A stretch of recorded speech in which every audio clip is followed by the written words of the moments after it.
are you?" my wife was screaming, not with joy, not with relief, with terror. I had been gone for 10 years. 10 years of loneliness, 10 years of sacrifice, 10 years of dreaming about this moment.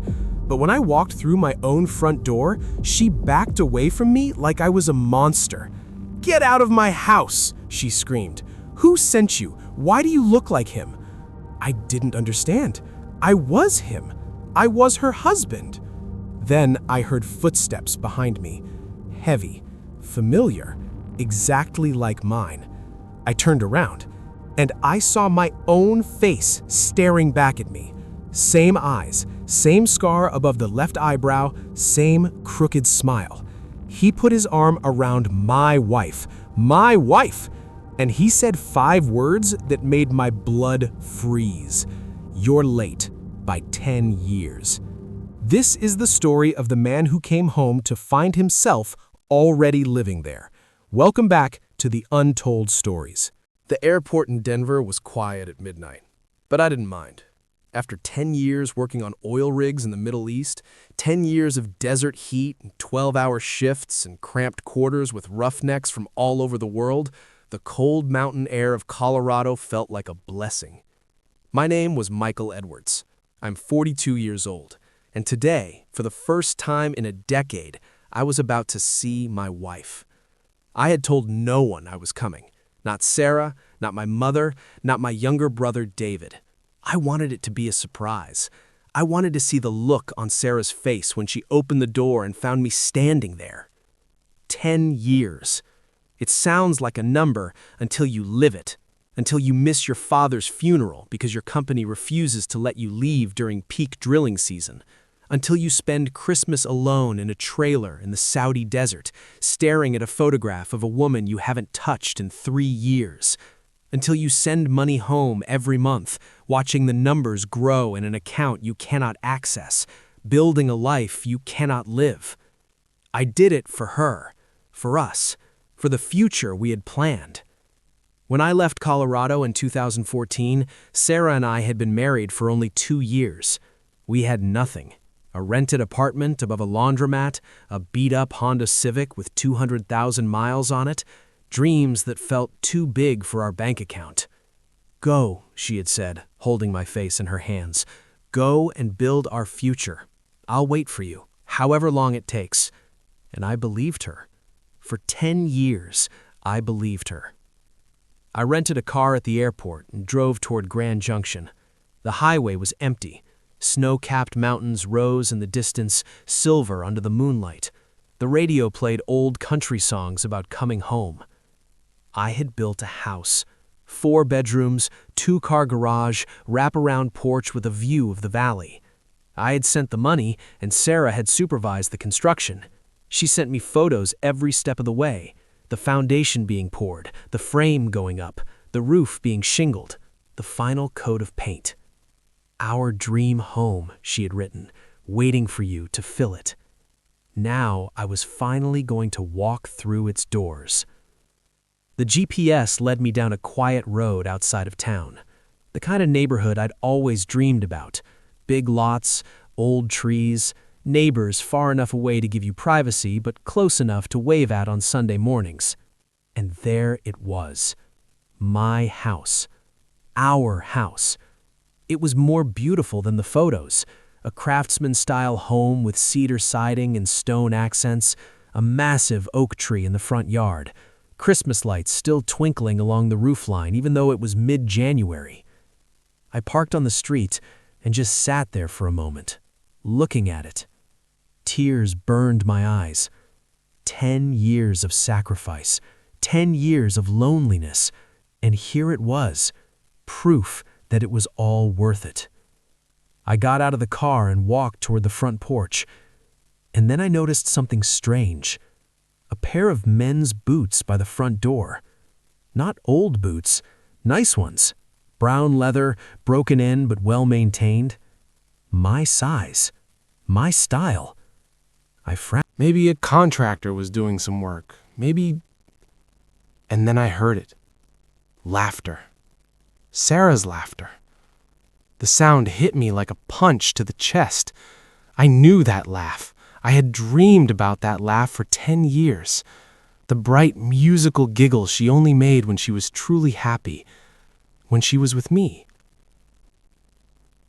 I crept closer to the window. The curtains were slightly parted.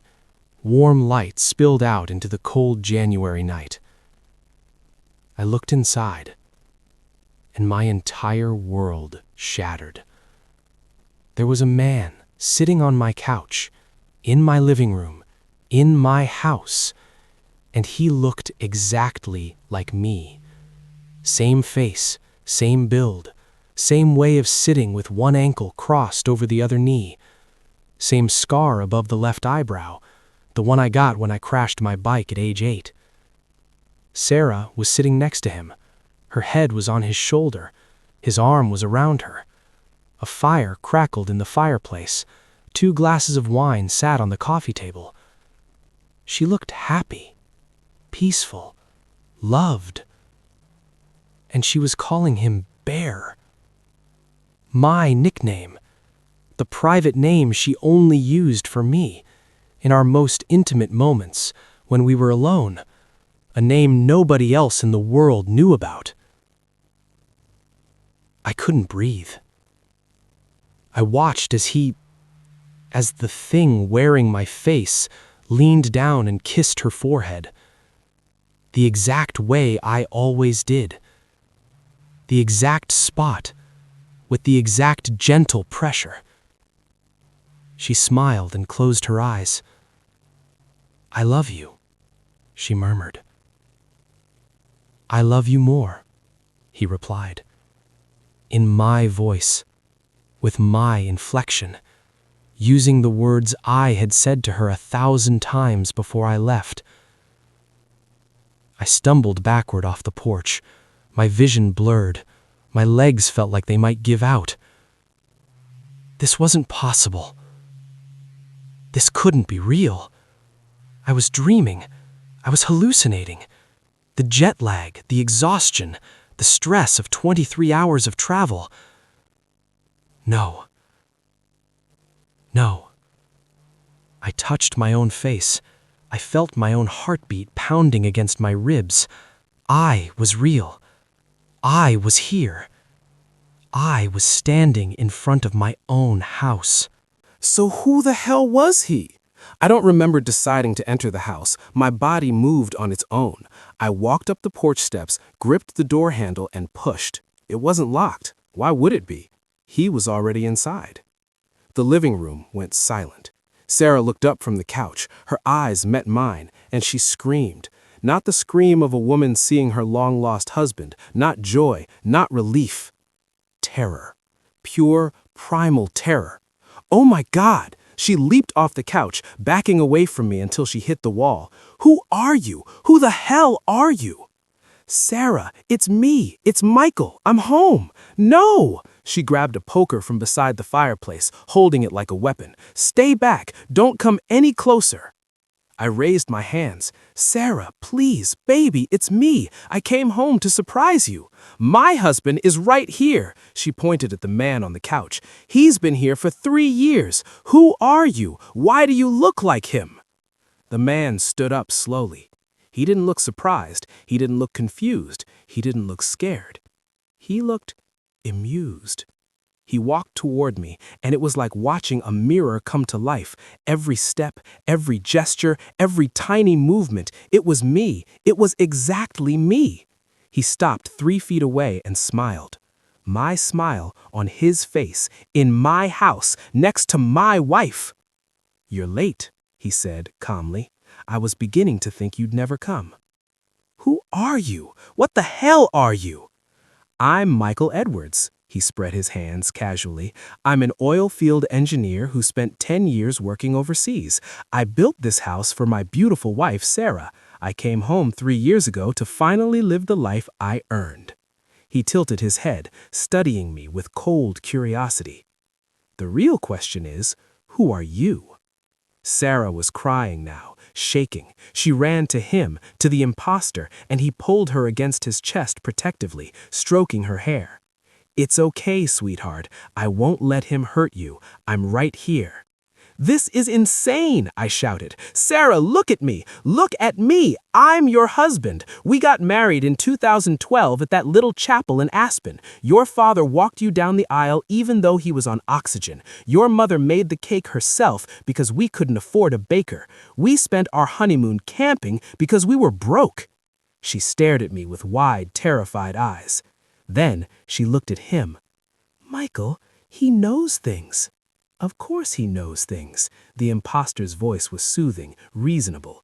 He's clearly done his research. Maybe some distant relative who looks like me. Maybe someone with a mental illness who's convinced himself he's me. Con men and identity thieves do this kind of thing. They study their targets, memorize details, try to steal what isn't theirs. He looked at me with eyes that were exactly like mine, except completely empty. But you made a mistake coming here. I worked too hard for this life. I sacrificed too much. I'm not giving it up. Your life? I lunged at him. Sarah screamed. The fireplace poker clattered to the floor. Somewhere in the house, a dog started barking, a dog I didn't recognize. Before I could reach him, he sidestepped smoothly and grabbed my arm, twisting it behind my back with practiced efficiency. The same defensive training I had, the same moves I knew. Sarah, call 911, he said calmly. Tell them there's an intruder in our home. No, Sarah, don't! I'm your husband. Look at me. You know me. She was already dialing. Her hands were shaking so badly she could barely hold the phone. 911, what's your emergency? There's a man in my house. He broke in. He looks like my husband. He's claiming to be my husband. Please send someone. Please hurry.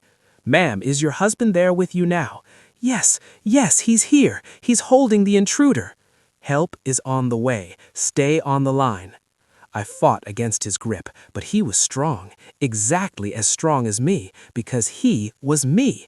Somehow, impossibly, he was me. Let me go, I growled. I don't know who you are or what you've done, but this is my house, that is my wife, and I will kill you before I let you take my life.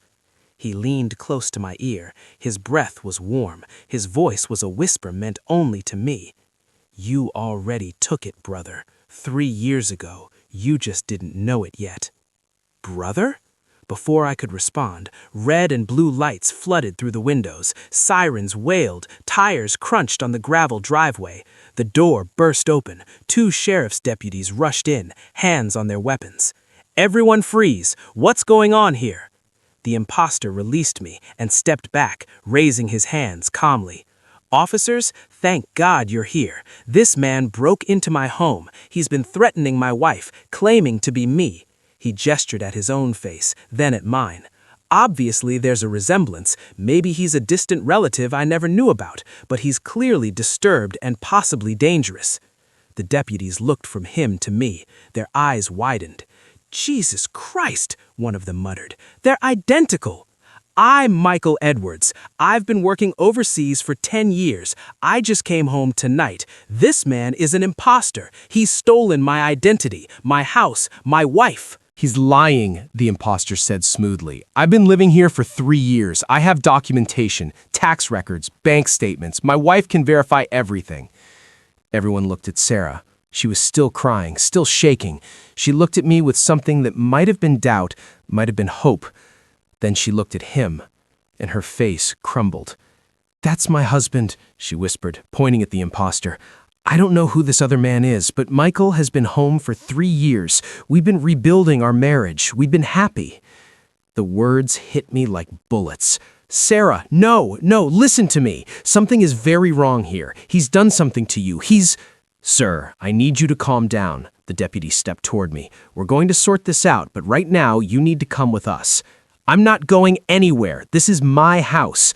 Sir, the homeowner and his wife have identified you as an intruder. You can either come peacefully or we can do this the hard way. I looked at Sarah, at the woman I had loved for 12 years, the woman I had sacrificed everything for. She wouldn't meet my eyes. Sarah, I said softly, please, it's me. It's really me. She buried her face in the impostor's chest. and he smiled at me over her shoulder. That smile, my smile, twisted into something cruel and triumphant. "Take him," he said to the deputies. "I don't want him anywhere near my wife." They handcuffed me in my own living room. They walked me out my own front door. They put me in the back of a squad car parked in my own driveway. The last thing I saw before they drove me away was the impostor standing on my porch, his arm around my wife, watching me disappear into the night, like he had won, like this was exactly what he had planned. If you're new to this channel, hit that subscribe button right now, because what happens next is going to make your blood run cold. This story is just getting started. The holding cell smelled like bleach and despair. I sat on a metal bench, staring at the concrete wall, trying to make sense of what had just happened. My mind kept replaying it over and over. Sarah's face, her scream, the terror in her eyes when she looked at me, her own husband, and him. The man with my face, my voice, my mannerisms, my life. "Brother," he had whispered. What did that mean? I didn't have a brother. I was an only child. My mother had told me that 1,000 times. "You were my miracle baby," she always said. "After 3 miscarriages, God finally gave me you." But he had said it with such certainty, such satisfaction, like he knew something I didn't. A deputy appeared at the cell door. "Edwards, someone posted your bail." I looked up, confused. "Who?" "Didn't say. You're free to go. For now." They returned my belongings, wallet, phone, car keys, and led me to the lobby. I expected to see David, maybe, or a lawyer I didn't remember calling. Instead, I saw my mother. She was 73 years old, silver-haired, frail from the arthritis that had plagued her for decades, but her eyes were sharp, and right now they were filled with something I had never seen before: fear. "Michael," she grabbed my arm with surprising strength. "We need to talk, not here, somewhere private." "Mom, what's going on? Do you know something about—" "Not here." Her voice was urgent, desperate. "Please, just come with me." She drove us to a diner on the outskirts of town, the kind of place truckers stopped out for coffee at 3 a.m. We took a booth in the back corner. She ordered nothing. Neither did I. For a long moment, she just stared at the table. Her hands were trembling. "Mom," I said softly, "who is he?" She closed her eyes. A tear slipped down her wrinkled cheek. "His name is Marcus." The world tilted. "Marcus," I repeated. "Who is Marcus?" "Your brother." She finally looked at me, and the guilt in her eyes was bottomless. "Your twin brother." I couldn't speak, couldn't move, couldn't breathe. "That's impossible," I finally managed. "You told me, you always said—" "I lied." Her voice cracked. "I've been lying to you for 42 years. She reached into her purse and pulled out an old photograph, faded, creased, the colors washed out with time. 2 babies, identical, lying side by side in a hospital bassinet. "You were born 7 minutes apart. You came first. Marcus came second, both healthy, both perfect." I stared at the photograph, at the 2 tiny faces that looked exactly the same. "Then why?" My voice broke. "Why didn't I know? Where has he been all this time?"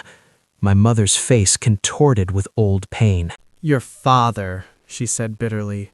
"It was your father's decision. He said we couldn't afford 2 babies.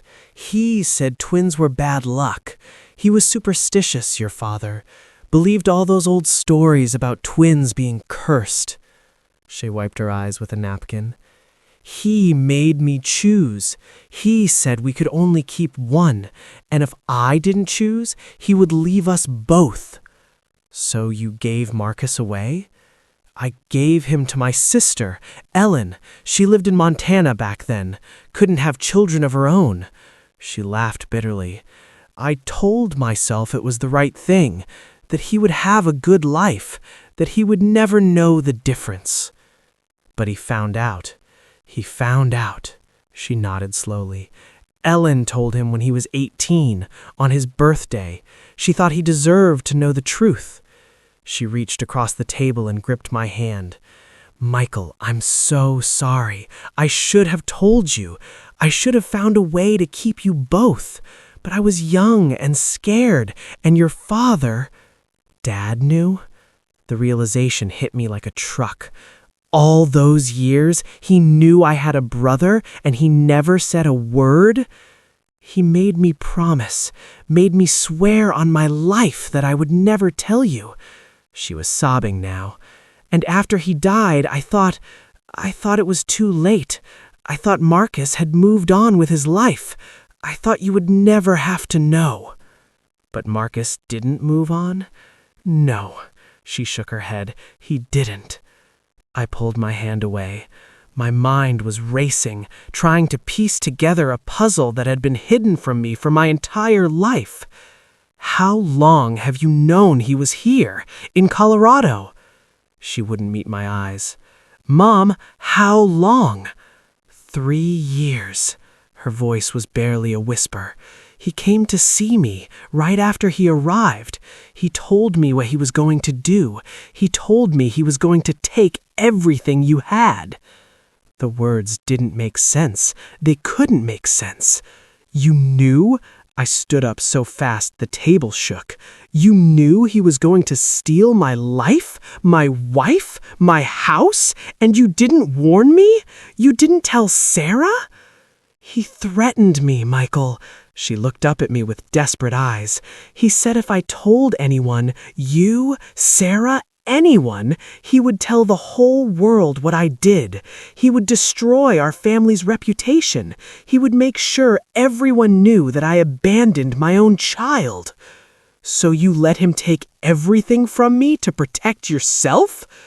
To protect you, Michael. You don't understand. Marcus isn't right. Something is broken inside him. The way he talked, the way he looked at me. There was nothing there. No warmth, no humanity, just emptiness. She lowered her voice. He scared me, Michael. For the first time in my life, I looked at my own child and felt genuine fear. I pulled away from her.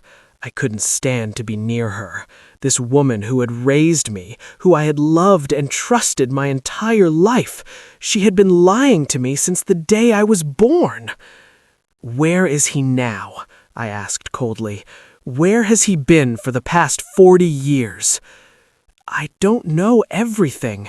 Ellen died when he was 22.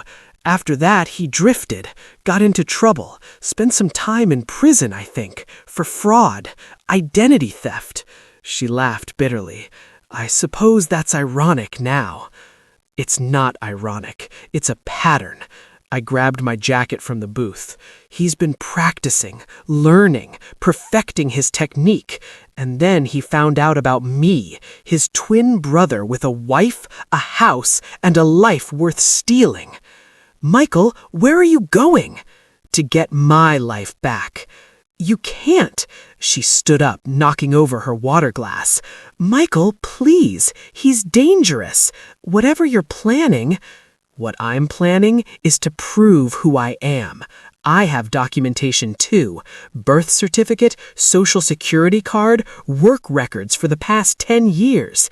If he wants to play this game, I'll beat him at it. It's not that simple. My mother's voice was hollow. Michael, he has your birth certificate, your social security number, everything. I froze. What are you talking about? When he came to see me 3 years ago, he asked me for documents, baby photos, anything that could prove he was you. She couldn't look at me. I gave them to him. I gave him everything. Before you go any further, drop a comment below. What would you do if your own mother betrayed you like this? I want to hear your thoughts. The drive back to town was a blur. My mother's words echoed in my head. He has everything. Birth certificate, social security number, baby photos. The entire foundation of my identity, handed over by the woman who gave me life.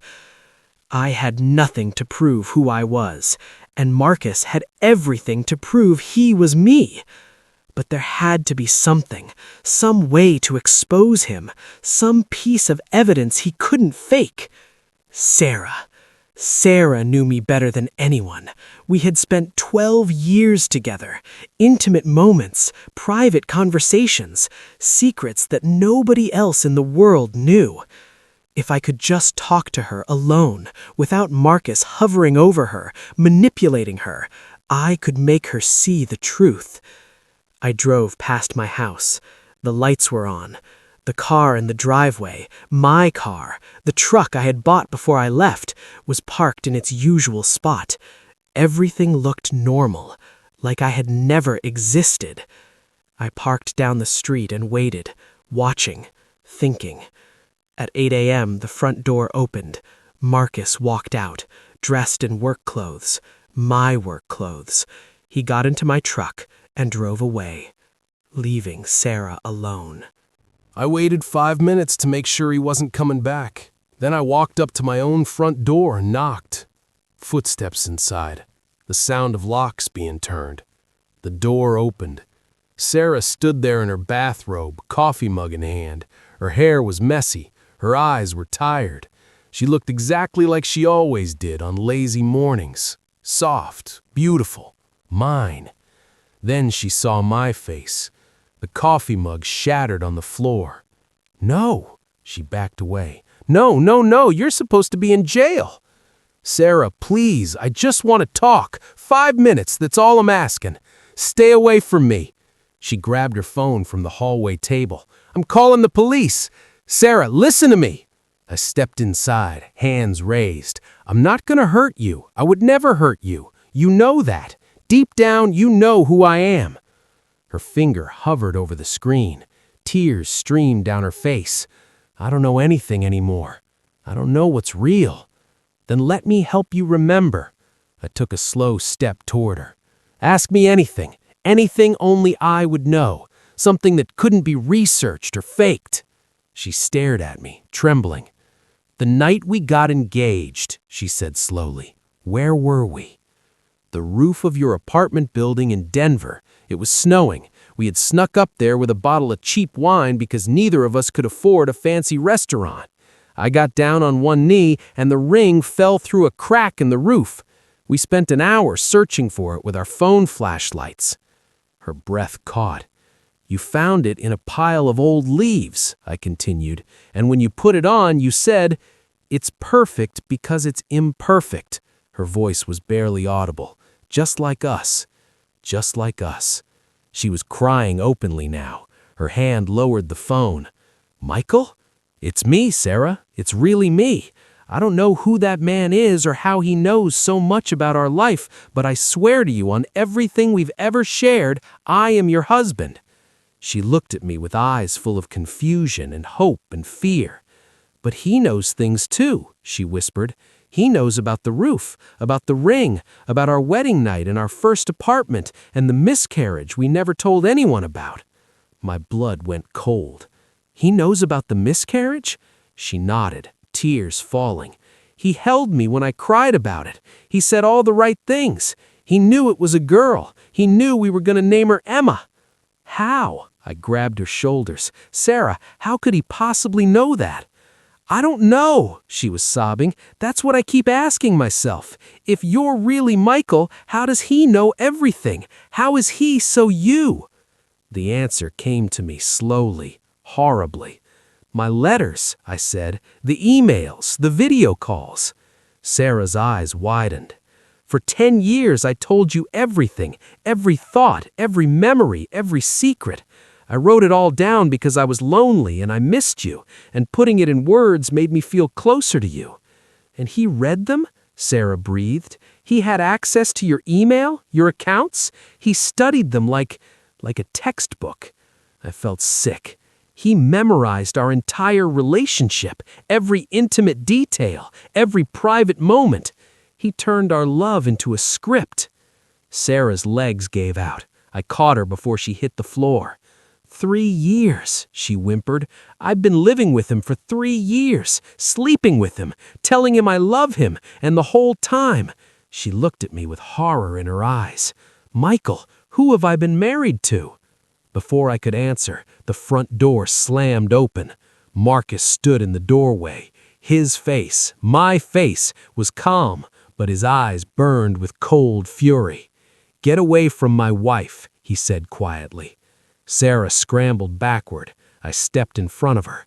"She knows," I said. "She's starting to see through you." "She doesn't know anything." He walked into the living room, closing the door behind him. "She's confused. You've manipulated her. That's what con men do."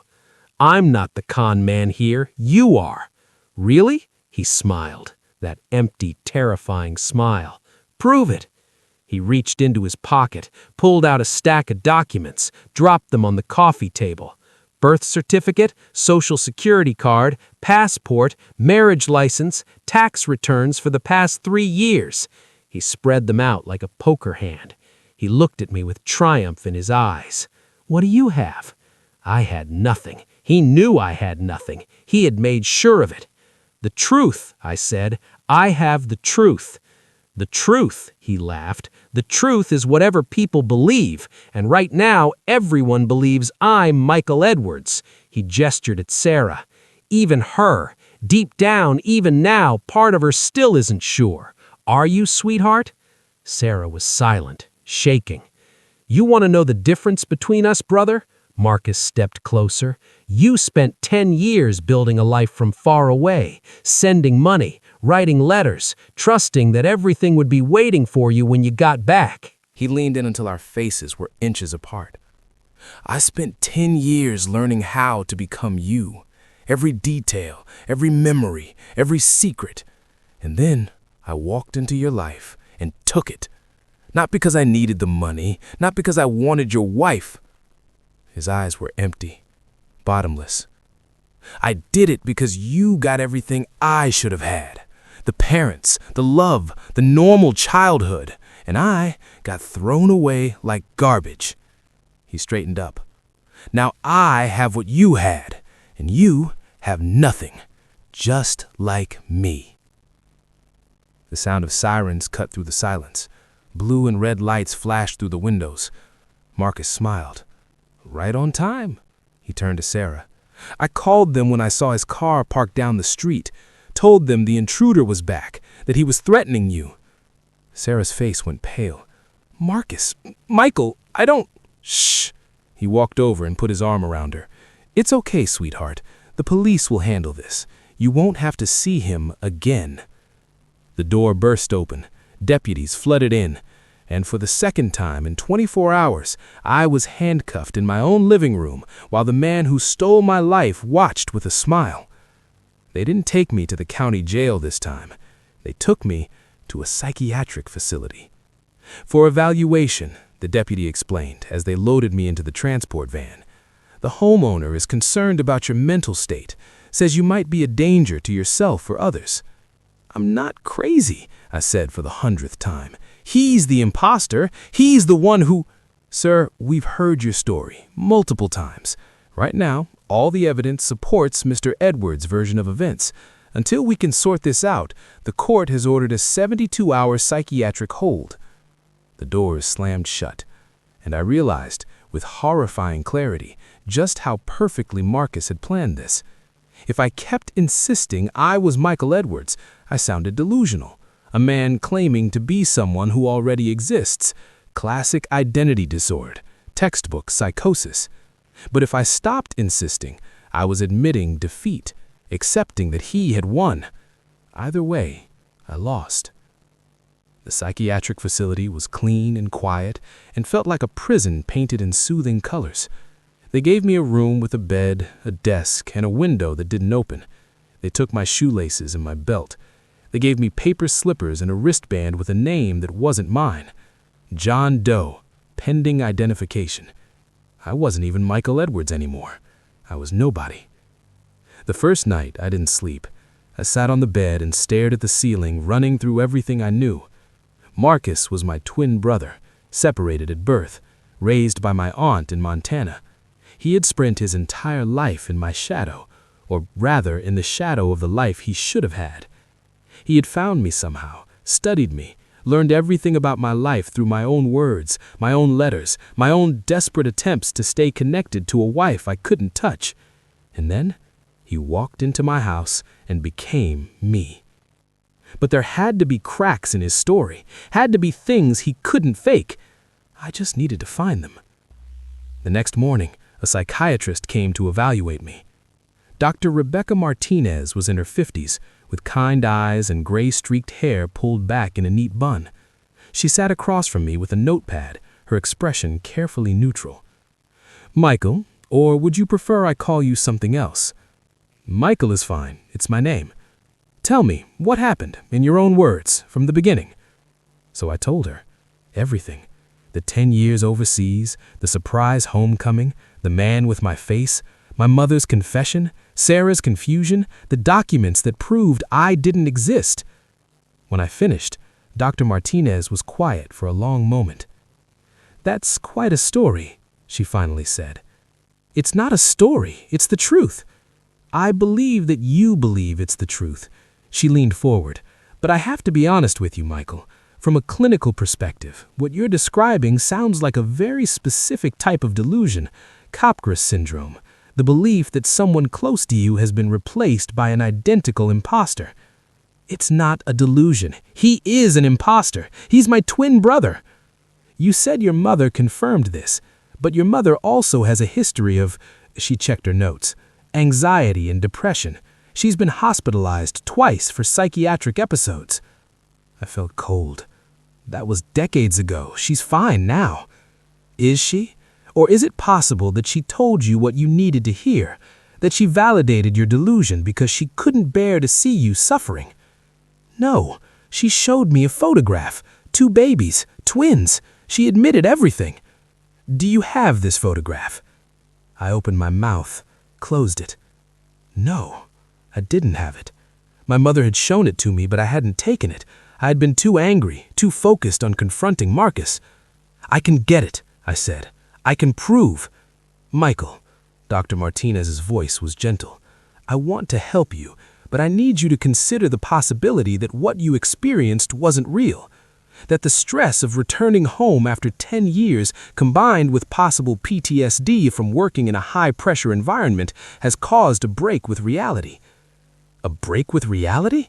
I laughed bitterly. "So I imagined my own twin brother?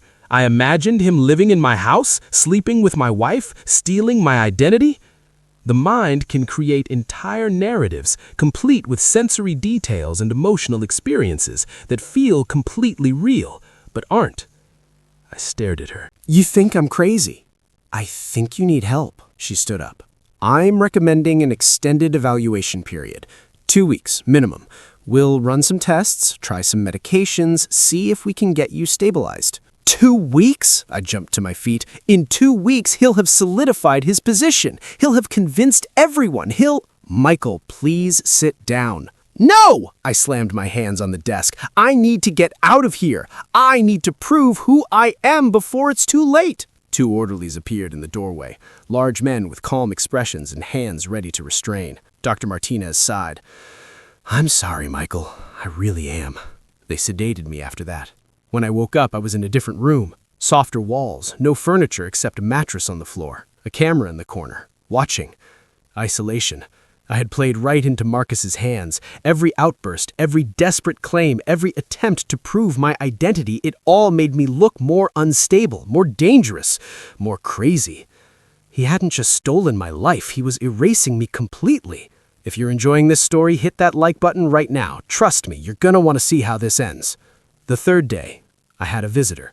I expected my mother, or maybe a lawyer. Instead, I saw my brother David. He looked older than I remembered, heavier. The years had not been kind to him, but his eyes were the same, warm, worried, full of questions. "Jesus Christ, Mike, you look like hell." "I've had a rough week." "Yeah, I heard." He rubbed his face. "Sarah called me, told me everything. About the guy who showed up claiming to be you, about the arrest, about..."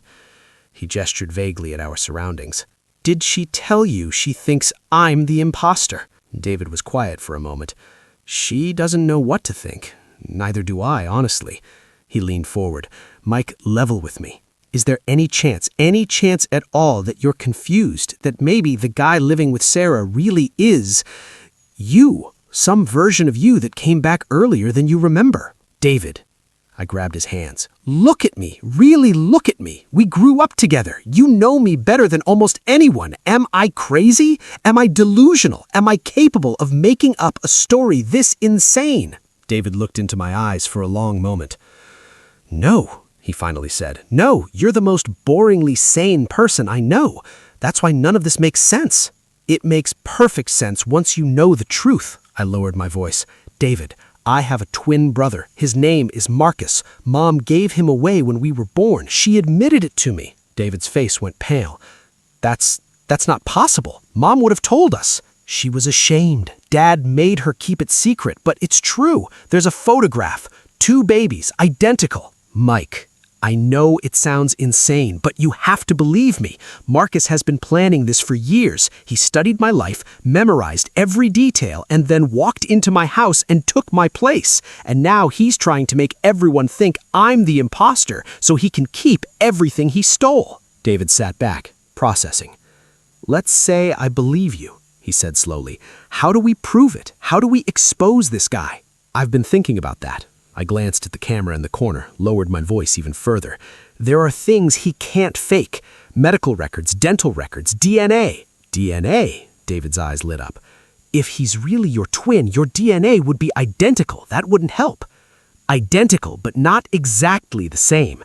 There are tests now, epigenetic markers, microchimerism, environmental factors that create subtle differences even between identical twins. If we can get both of our DNA tested by the right lab, we can prove you're 2 different people.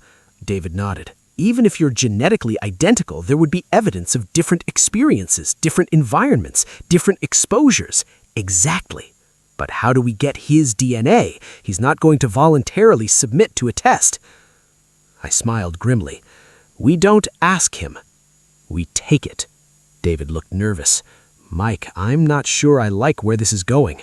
I'm not asking you to do anything illegal. Just get close to him. Pretend you believe his story. And when you get the chance, grab something with his DNA on it. A coffee cup, a napkin, a hair from his jacket, anything. And about your DNA? I held up my arm, the hospital wristband, the blood they had drawn for routine tests. Right here, in this building. David was quiet for a long moment. This is insane, he finally said. I know. If it doesn't work, we could both end up in prison. I know. And if it does work, he shook his head. What happens to Marcus? What happens to Sarah? What happens to any of us? I don't know. I met his eyes. But I'm not going to let him steal my life without a fight. Are you with me? David looked at me. His brother, locked in a psychiatric facility, accused of being an impostor in his own life. Then he reached across the table and gripped my hand. I'm with you, he said. Always. It took David 3 days to get what I needed. He played his part perfectly. Showed up at my house, Marcus's house now, with apologies and confusion. Said he wanted to reconnect with his brother after 10 years apart. Said he was willing to accept that I was the imposter, that the stress of overseas work had broken my mind.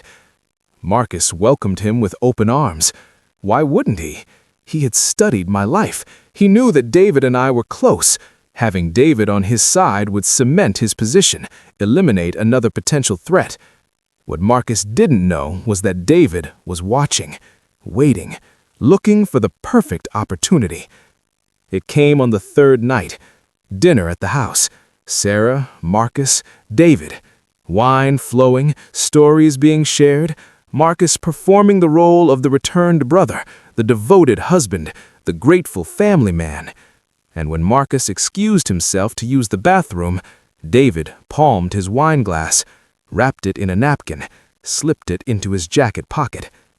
I have to go, David said, standing abruptly. Early meeting tomorrow. Thank you for dinner. So soon? Marcus's voice was smooth, but there was suspicion in his eyes. We were just getting reacquainted. I know, I'm sorry, but I'll be back. Now that my brother is home, I want to make up for lost time. He walked out of my house with my impostor's DNA in his pocket, and the game changed completely. 3 days later, I had a new visitor. Dr. Martinez walked into my room with a strange expression on her face. Not concern, not clinical detachment, confusion. "Michael," she said slowly, "I need to ask you something, and I need you to be completely honest with me." "I've been completely honest with you since I got here." "Have you?" She sat down across from me. "Because I just received some very unusual test results." My heart started pounding. "What kind of test results?" "DNA analysis, epigenetic profiling." She looked at her papers, then back at me. "Michael, the DNA sample we took from you when you were admitted, it doesn't match the historical medical records on file for Michael Edwards." I stared at her. "What?" "The records aren't wrong," I said slowly.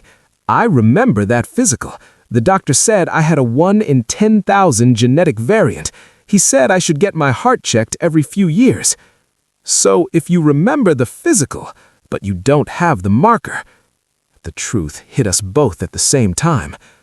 "Someone switched the records," Dr. Martinez breathed.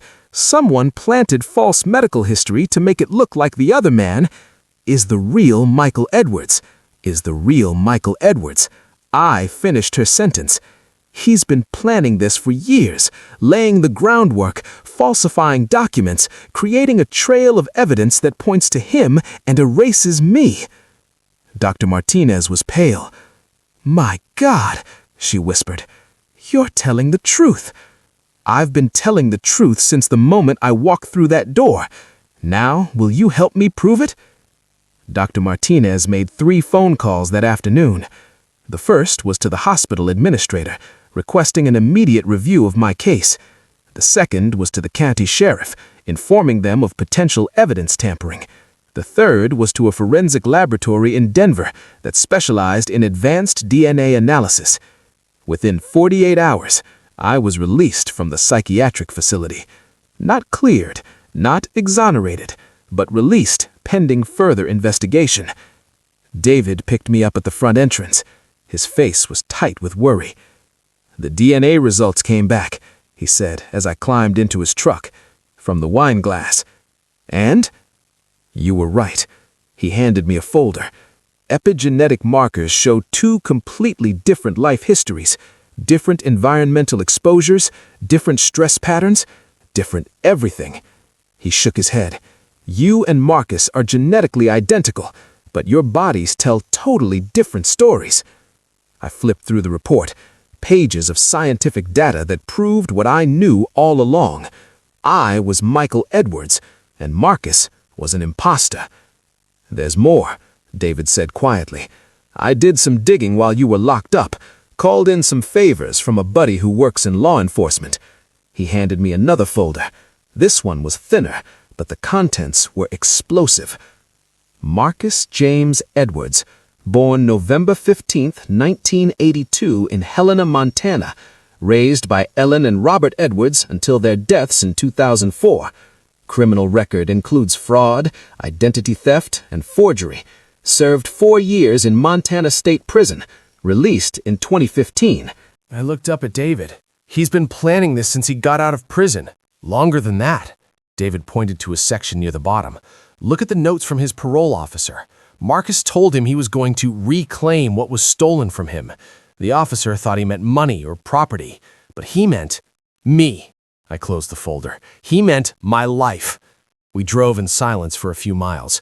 The Colorado mountains rose around us, indifferent to the chaos unfolding in the valleys below. "What now?" David finally asked. "Now we confront him." I stared out the window. "Face to face, brother to brother."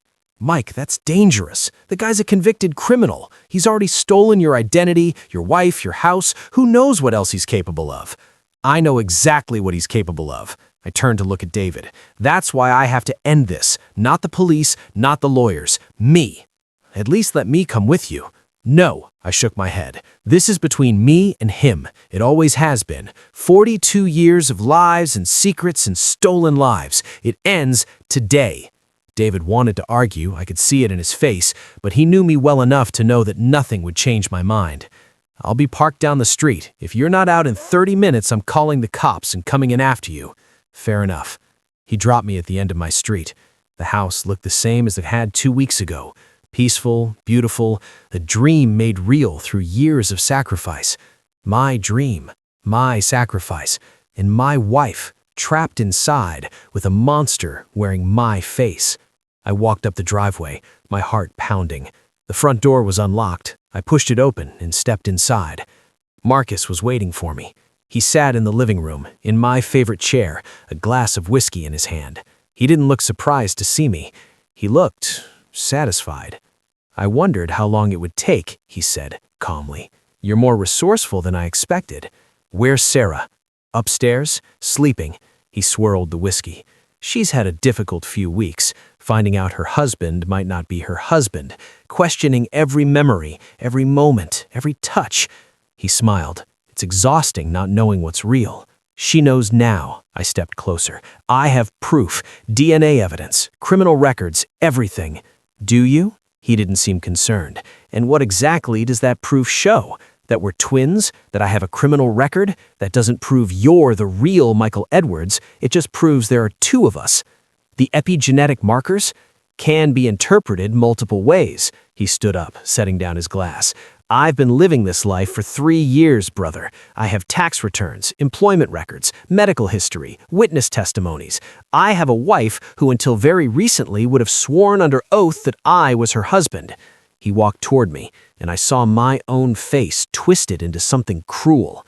You have a folder full of scientific data that most people can't even understand. Who do you think a jury will believe? This isn't going to a jury. I stood my ground. This ends here, tonight, between us.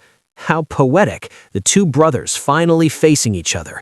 Good versus evil, the rightful heir versus the usurper. His expression hardened. But you're wrong about one thing. This isn't good versus evil. This is justice. Justice? I couldn't believe what I was hearing. You stole my identity? You manipulated my wife? You had me locked in a psychiatric facility? How is any of that justice? Because you got everything. His composure finally cracked. You got the parents, the home, the love, the normal childhood with birthday parties and Christmas mornings, and a mother who actually wanted you. He was shaking now, tears streaming down a face that was identical to mine. Do you know what I got? A woman who resented me every day of my life, who looked at me and saw the child she never wanted, who told me on her deathbed that I was a mistake, that my real mother had thrown me away like garbage. His voice broke. I grew up knowing I was unwanted, knowing that somewhere out there, my twin brother was living the life that should have been mine. And when I finally found you, when I finally saw everything you had, he wiped his eyes with the back of his hand. I decided to take it, all of it, because you never deserved it in the first place. You were just lucky. You came out 7 minutes earlier, and that accident of timing gave you everything, while I got nothing. I stared at my brother, this broken, twisted mirror image of myself, and for a moment I felt something I didn't expect. Pity. I didn't know. I didn't know you existed. I didn't know what happened to you. If I had... What? He laughed bitterly. You would have welcomed me into your perfect life with open arms? I don't know. Maybe, but you never gave me the chance to find out. You didn't come to me as a brother. You came as a thief, a liar, a predator. Whatever sympathy you might have deserved, you threw it away the moment you decided to destroy me instead of reaching out to me. Reaching out? Your eyes flashed. I spent 6 months watching you before I made my move. I saw the house you built, the wife who adored you, the life you were about to step back into. And I thought, why should he have all that? Why should he get the happy ending while I rot in obscurity? So you decided to take it. I decided to become it, and I did. For 3 years, I was Michael Edwards. I was happy, I was loved, I was finally living the life I was supposed to have. He lowered his arms. And then you came back and ruined everything. We stood there, two men with the same face, separated by a lifetime of choices and circumstances. It's over, Marcus, I pulled out my phone. The sheriff is on his way. Dr. Martinez has submitted her findings. The DNA evidence will be presented to a judge tomorrow. Whatever you've built here, it's finished. Maybe he didn't move. Or maybe I finish it first. I saw the knife too late. He pulled it from behind his back, a kitchen knife, long and sharp, and lunged at me with the speed of pure desperation. I threw myself sideways. The blade caught my arm, slicing through flesh. Pain exploded up my shoulder. "Marcus, stop!" But he didn't stop. He came at me again, slashing wildly, his face contorted with rage and grief. "If I can't have this life, neither can you." We crashed into the coffee table, glass shattered. I felt a shard slice into my palm, blood everywhere, mine, his, impossible to tell whose. I grabbed his wrist, trying to control the knife. He was strong as me, and fueled by 40 years of resentment. "You should have stayed gone, Marcus," he hissed through gritted teeth.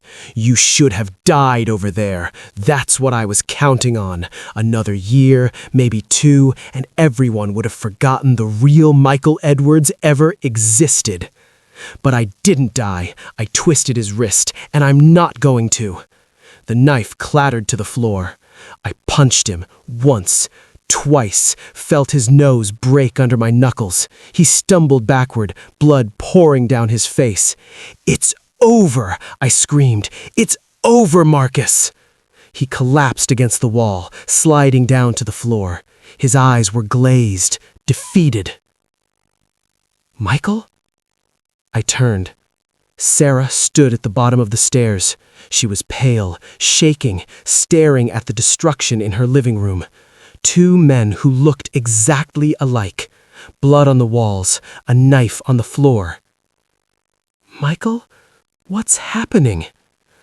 I looked at her, this woman I had loved for 12 years, this woman I had sacrificed everything for. "It's me, Sarah." I walked toward her slowly, my hands raised. "It's really me. I can prove it now. I have evidence, DNA, criminal records, everything." She looked past me at Marcus, crumpled against the wall. "And him?" "My twin brother, Marcus. He was given away at birth. He grew up believing he was abandoned, forgotten, worthless." I swallowed hard. "He came here to steal my life because he never had one of his own." Sarah's eyes filled with tears. 3 years, she whispered. "I spent 3 years with him. I thought he was you. I loved him because I thought he was you." "I know." I reached for her hand. "None of this was your fault. He fooled everyone. He fooled our mother. He fooled David. He even fooled the police." "But I should have known," she was sobbing now. "Somewhere inside I should have felt that something was wrong, that he wasn't, that he couldn't." "You couldn't have known." I pulled her into my arms. "He studied us, memorized everything. He became me in every way that mattered.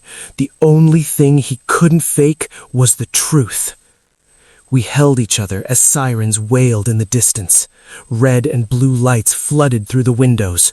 Doors slammed, voices shouted. And through it all, Marcus sat against the wall, watching us with empty eyes. "You think you've won," he said quietly, "but you haven't, not really. Every time she looks at you, she'll wonder. Every time you touch her, she'll remember me. I'm part of your story now, brother. Part of your life, part of your marriage. You can't erase me, no matter what happens next." The deputies burst through the door. On the ground, everyone on the ground. They handcuffed Marcus first. Then, out of caution, they handcuffed me. It took 20 minutes and 3 phone calls to sort out who was who. By the time they finally released me, Marcus was in the back of a squad car, his face pressed against the window. Our eyes met one last time, and I saw something there that I hadn't expected. Not hatred, not defeat, satisfaction, like he knew something I didn't, like even in losing, he had somehow won. Then the car pulled away, and my brother disappeared into the night. The trial lasted 3 weeks. Marcus was convicted of identity theft, fraud, forgery, and assault with a deadly weapon. The judge sentenced him to 25 years in federal prison. He didn't speak during the sentencing, just sat there with that empty smile, watching me from across the courtroom. Sarah and I tried to rebuild. We went to therapy, separately and together. We talked about everything that had happened, the betrayal, the confusion, the 3 years she had spent with a man she thought was me. Some nights she would wake up screaming. Other nights she would look at me with something that wasn't quite love, more like uncertainty, like she was still trying to figure out who I really was. Marcus was right about one thing. He was part of our story now, part of our life, part of our marriage. We couldn't erase him, no matter how hard we tried. My mother died 8 months after the trial. Heart attack. The doctor said it was sudden, painless. I think she died of guilt. I didn't speak at her funeral. I couldn't. The woman who had raised me, loved me, sacrificed for me, she had also lied to me every day of my life. She had given away my brother and never told me he existed. I don't know if I can ever forgive her for that. David and I are closer now. He stood by me when no one else did. He risked everything to help me prove the truth. That's what brothers do, I guess. The real ones. And me?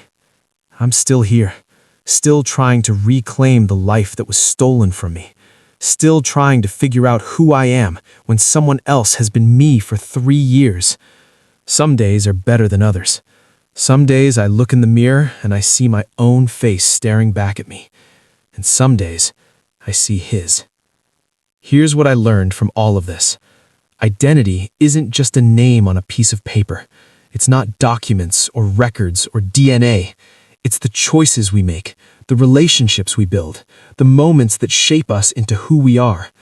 Marcus had everything he needed to become me, the face, the voice, the memories, the history. But he could never be me, because identity isn't something you can steal. It's something you earn every single day. If you made it to the end of this story, drop a comment and tell me where you're watching from. I read every single one. And let me know, what did this story teach you? What would you have done differently?